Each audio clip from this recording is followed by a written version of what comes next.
Que Deus abençoe a sua vida. Nós estamos na nossa série Negócios com Deus. Hoje é o segundo dia da nossa série. Vamos orar para que o Senhor venha falar conosco.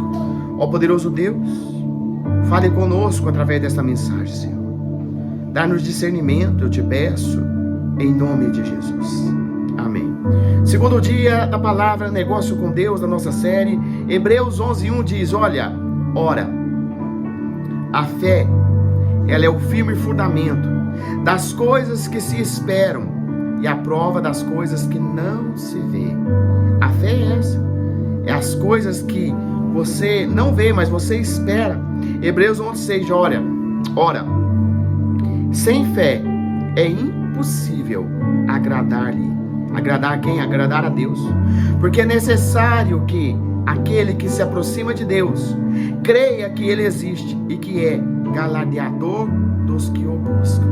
Sem fé, você quer agradar a Deus? Se você quer agradar a Deus, é buscar a fé. E a fé, ela vem, pelo ouvir. E o ouvir a palavra de Deus. Hebreus 11:13 diz assim, todos estes morreram na fé, sem teres recebido as promessas, mas, vendo-as de longe, crendo nelas, abraçando-os, confessaram. Eles eram estrangeiros na terra, a peregrinar por da terra. Porque o que isto dizem claramente mostra que buscam uma pátria. E na verdade, se lembrasse daquele de onde havia saído, teria a oportunidade de tornar. Mas agora desejam um melhor, isto é, celestial. Pelo que também Deus não envergonha eles de chamar de Deus, seu Deus, porque lhe preparou uma cidade. Deus preparou uma cidade. Marcos 9 diz assim, e trouxeram-lhe, e quando lhe viu, logo o espírito agitou com violência, caindo endemoniado por terra, revoltou e espumando, e perguntou ao pai dele, quanto tempo lá sucede isso? E Jesus perguntou. E ele lhe disse, desde a infância, e muitas vezes tem lançado no fogo, na água para destruir. Mas se tu podes fazer alguma coisa, tenha compaixão de nós, ajude-nos. E Jesus disse, se tu podes crer, tudo é possível ao que crer. E logo o pai do menino, clamando por lágrimas, disse, eu creio, Senhor, ajuda-me na minha incredulidade. Olha que palavra, olha que mensagem forte. Romanos 14:23. Mas aquele que tem dúvidas, se come, está condenado, porque não come por fé, e tudo que não é de fé é pecado. Livro de Tiago 1:6 diz assim, peça porém com fé, não duvidando, porque aquele que duvida é semelhante à onda do mar, que é levada pelo vento e lançada de um lado para o outro, de uma parte para outra parte. Filipenses 4:13 diz assim, posso todas as coisas naquele que me fortalece. Nós podemos todas as coisas daquele que nos fortalece. Marcos 11:20 diz para mim e para você assim, e ele passando pela manhã viu que a figueira já tinha secado desde as raízes. E Pedro, lembrando-se, disse-lhe, mestre, eis que a figueira que tu amaldiçoaste secou. E Jesus respondendo disse, tende fé em Deus, porque em verdade vos digo, com qualquer que disser a este monte, ergue-te e lança no mar, e não duvidar em seu coração, mas crê que fará aquilo, diz tudo que será feito. Olha, por isso vos digo que tudo que pedires, orando, crendo que recebeis, tê-los eis receber.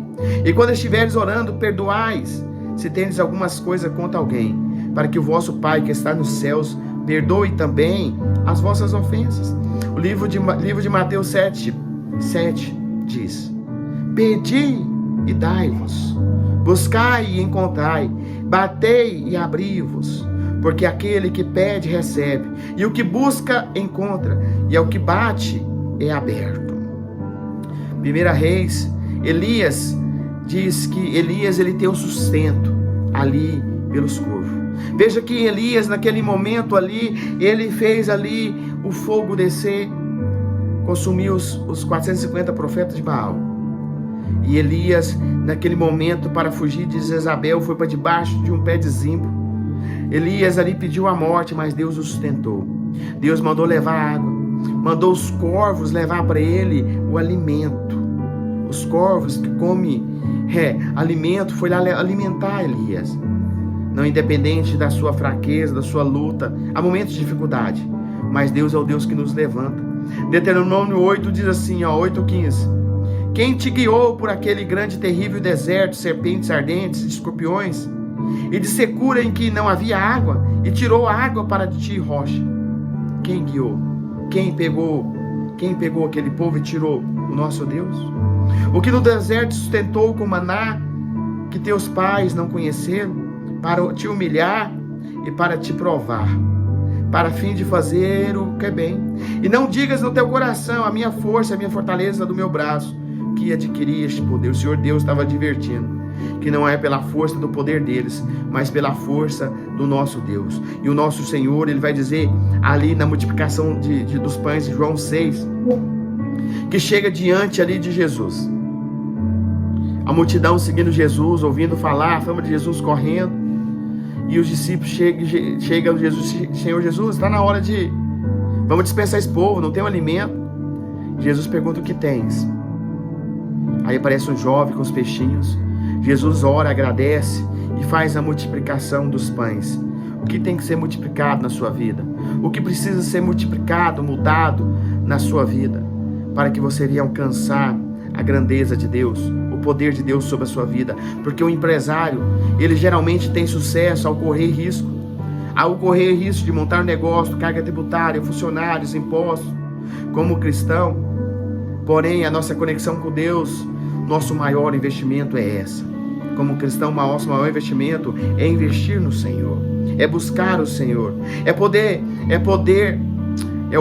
e a gente pode exigir uma grande quantidade de recursos, pedindo a Deus.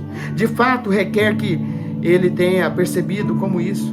O risco, na melhor hipótese, como estupidez na pior. Talvez a questão mais crucial seja: Deus tem toda a nossa confiança? Será? Isso é que nós chamamos de fé. Geralmente confiamos no que podemos alcançar, ao que nós podemos compreender, mas os frutos sobrenaturais são cultivados em solo de grande confiança e intimidade com Deus. Olha, você pode até ter visto, pode ter até ouvido o ditado: fé não é acreditar em Deus. Pode. Fé é saber que Deus fará. Muito de nós duvidamos.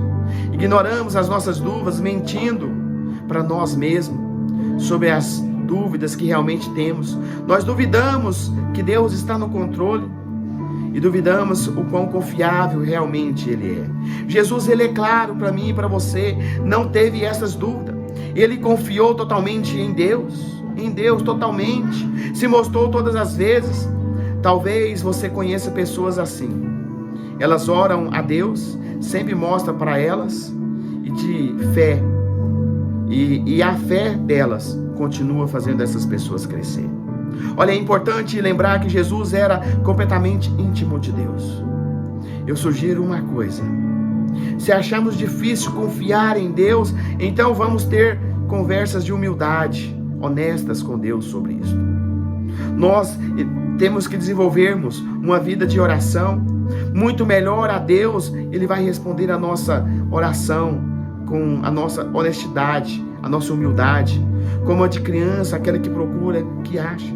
Nós devemos buscar a Deus com humildade, assim que acharmos a fé genuína que agrada a Deus, porque sem fé é impossível agradar a Deus, vai nascer em nós, e isto é precioso para Deus. Isso vai mover as montanhas, como diz, se tiver fé.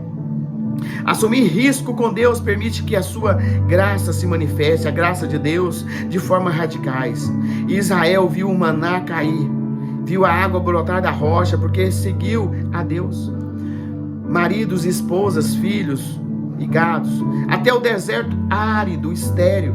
A viúva que Elias conheceu e teve equivalente a 1 ano de comida de graça, porque aceitou as promessas malucas do profeta. Assou o seu último pão e deu de tudo de graça. E um jovem menino viu o seu almoço alimentar uma multidão de mais de 5.000 pessoas. Por que ele deu a Jesus? Deus está procurando pessoas. Deus está procurando pessoas e negócios que vão confiar a Ele, confiar a Deus todos os seus recursos, os que encontrarão toda a segurança com a presença de Deus. E eu deixo para você duas perguntas. Em quem você confia? O que te faz sentir seguro? O que te deixa confiante que você está seguro? Segunda pergunta é: como Deus está pedindo que você se associe a Ele para assumir isso? Como Deus tem chamado você? Como um empresário? Como alguém que investe na obra de Deus? Como alguém que emprega outras pessoas necessitadas, que dá o alimento? Como Deus está pedindo a você para que associe a assumir risco? Pense nessas duas questões. Vamos orar. Obrigado, Senhor, por esta mensagem. Que o Senhor venha continuar falando com cada um de nós, dando discernimento desta mensagem, para que venhamos compreender, Senhor, a cada dia mais. Para que o Senhor venha estar na direção de cada negócio, mas também sobre a nossa vida, sobre a nossa finança, sobre a nossa saúde, sobre a nossa espiritualidade, Senhor. Que o Senhor venha estar na frente de tudo. É o que pedimos, Deus, em nome de Jesus. Amém. E graças a Deus por isso. Que Deus lhe abençoe ricamente a sua vida. Amém.